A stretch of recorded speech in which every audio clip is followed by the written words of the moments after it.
Hey everybody, it's John, aka Golden John Ion, with another quick hit computer tip. Here's a quick question. Do you like playing games on your mobile device but find that the screen is a tad bit too small? Well, don't worry, in this video I will show you how to play your mobile games on a PC. From a browser, search for an application called BlueStacks and navigate to the download page, then download the application. Once downloaded, navigate to the installer and begin installing BlueStacks.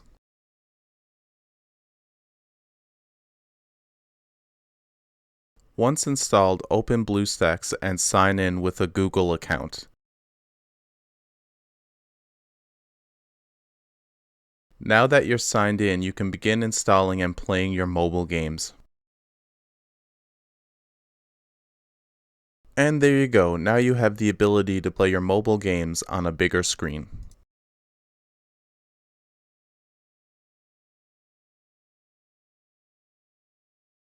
And that's where we're going to end this tutorial. Thanks for watching and stay tuned for more videos.